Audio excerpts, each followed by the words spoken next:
My name is John McKern. I was hired by the Corps of Engineers in 1971. I have a fisheries science degree, master's degree that I got in 1971, and a wildlife degree I got in 1968 from Oregon State University. John McKern worked as a fishery biologist with the Walla Walla District Corps of Engineers, providing oversight and technical support to the operation of fish facilities at the Lower Snake River dams, McNary Dam, and other dams in the district. McKern retired in 2000 and has been a technical advisor to Citizens for the Preservation of Fish and Dams, a local environmental organization in Lewiston.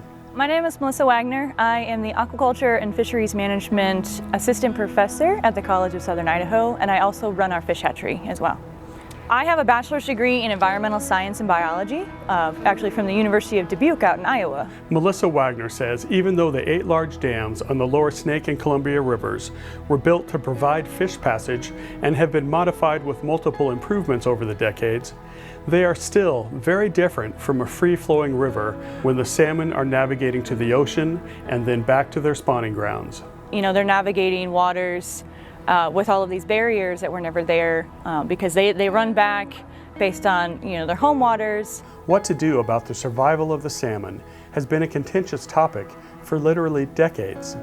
In February of 2026, District Judge Michael Simon issued a ruling requiring changes to the operation of federal dams on the Columbia and Snake Rivers, which would, among other things, increase the levels of water going over the spillways of several dams. The intent was to allow more juvenile salmon, or smolts, to bypass the dam turbines safely.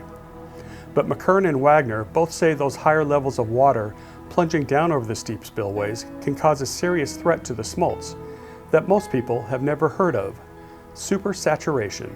Supersaturation occurs when water entraining air plunges down to depth and the air is forced into solution in the water.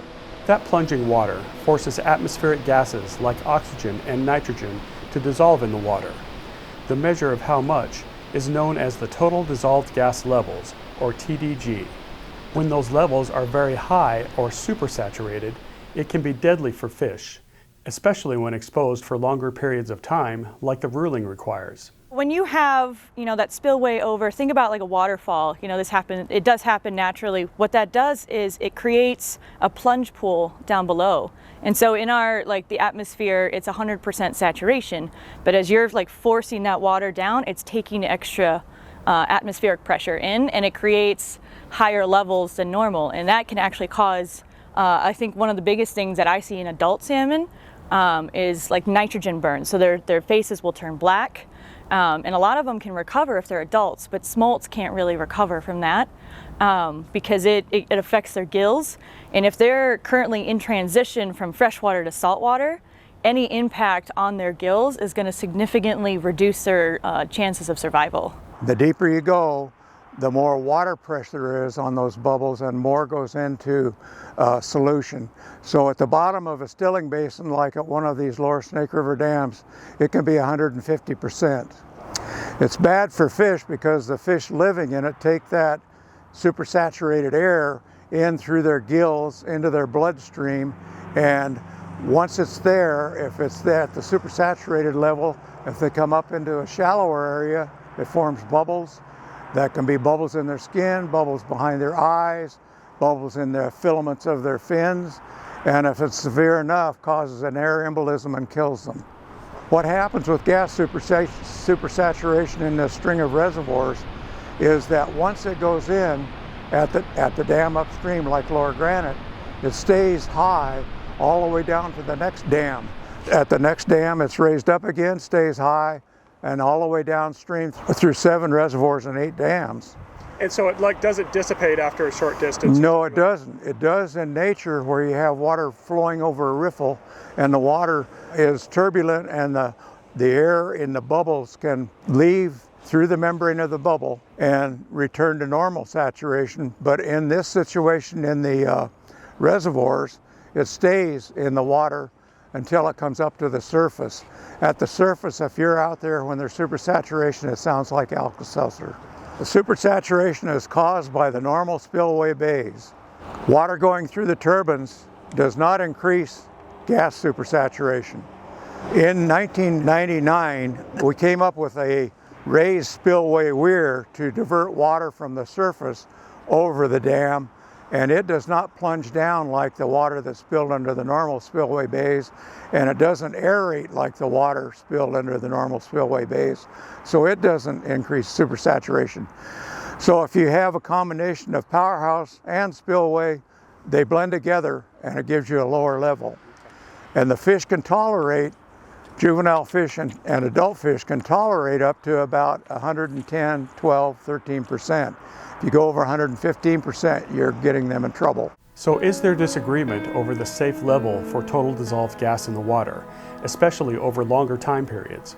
There's definitely disagreement. I know that there's been studies done where 110% can show negative impact if that's sustained for too long. For example, at our facility, if we have even like 102 to 105% for even just a little bit too long, we'll end up seeing that. Like when we raise sturgeon, we'll have popeye and exophthalmia and, you know, some of the negative side effects at 105%. But it's more about like the environment. So like you said, like how long it is, how warm the water temperature is, are they able to recover, and timing, of course, because our smolts are significantly at a higher risk than our adults are, especially because that can delay their migration time and they might not be able to avoid like predation out in the estuaries and things like that. McKern says historically, up to 16 million salmon would return annually up the Snake in Columbia, but their decline began well before any of the large dams were built. What caused it was commercial fishing. The gill netters, the trapmen, the seiners, all caught Columbia River salmon, and at one time there were 53 canneries between the Dalles and Astoria canning Columbia River salmon. It peaked in 1880 with 41 million pounds of salmon caught, which was primarily spring Chinook. McKern says it wasn't just commercial fishing that caused the decline, but also habitat issues. The discovery of gold in Weippe, Idaho, led to a gold rush that turned miles of salmon habitat upside down as they looked for gold in rivers and creeks. They sometimes used huge gold dredges, which did enough damage that it required tens of millions of dollars to restore the habitat. The river fishery has petered out to almost nothing, but ocean catch is still happening from Alaska to British Columbia, Washington, Oregon, and it's being controlled better, but it's still a major impact to the fish. And then, of course, the dams. Not just the large ones, but hundreds of smaller dams built on tributaries around the state that blocked salmon habitat. The smolts also face losses from natural predators like the northern pike minnow and many others. Over the years, the Corps of Engineers worked to improve fish passage and juvenile survival by decreasing the mortality rates due to turbines, improving fish ladders, and more. McKern also says transporting fish around the dam on barges to avoid the gas supersaturation has been very successful with high survival rates. But the fish have to go through the powerhouse and the collection system to be captured and transported into those barges. But high flows over the normal spillways make that difficult. Wagner says there may be some benefits with the higher, faster spills, but also negative aspects too. One of the things we had talked about was they try to barge the smolts over, and part of that is to, you know, protect them and make sure that they can make it through. But if you're forcing higher flows through, that kind of reduces their ability to even capture those fish in order to put them on the barge. And that's a huge drop, regardless of which dam they're going over. That's a big drop for a small fish. What the fisheries people have concluded, and convinced fisheries, I should say, and environmental people have concluded, that spill is the safest passage route. It is not. It's not for two reasons.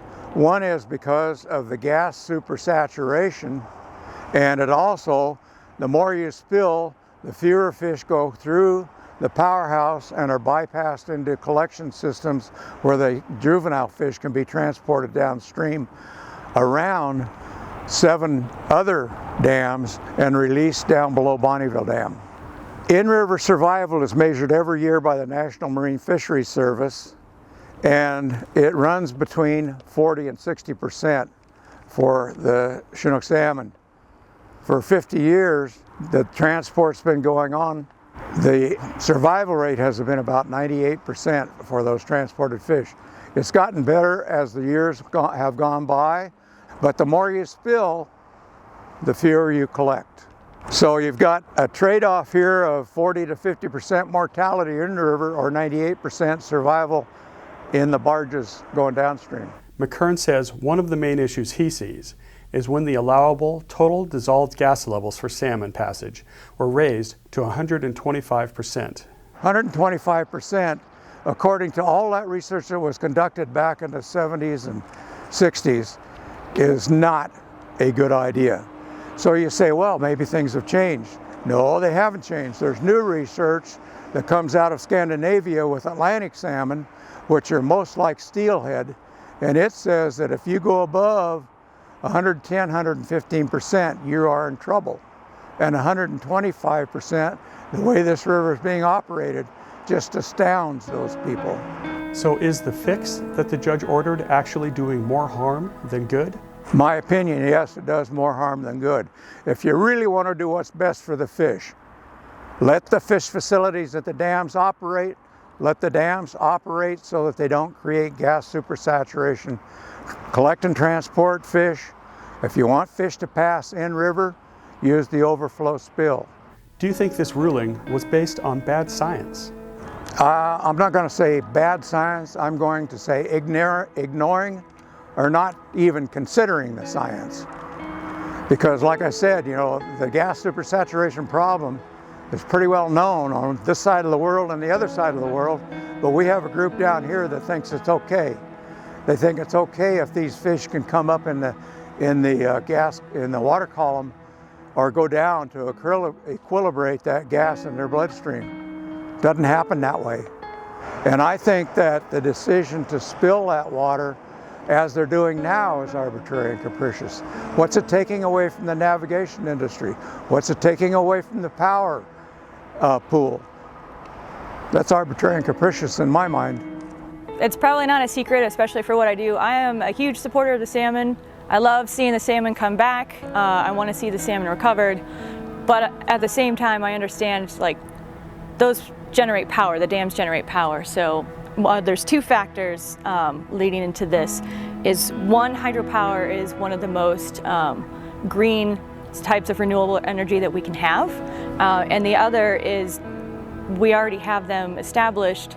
If we were to remove those dams right now, all of that sediment that's built up, you're going to remove all of that spawning ground for other species. I think ones that constantly get overlooked are sturgeon. And so if we were to wipe out even remotely any of their spawning grounds, then that's a major decline. Wagner says she'd like to see continued improvements to the turbines, the fish ladders, and building side channels, as well as adjusting both the spill levels and when the spills happen. Big picture, I would want to say, we really work to try to find a balance. That's how we have to do everything at this point. But we want to have that safe passage for our salmon, our sturgeon, our lamprey, all of our important species that require that navigation. But we don't want to have a reliance on just one renewable energy. So if hydropower is a possibility and it is a really good one, we don't want to be able to lose that.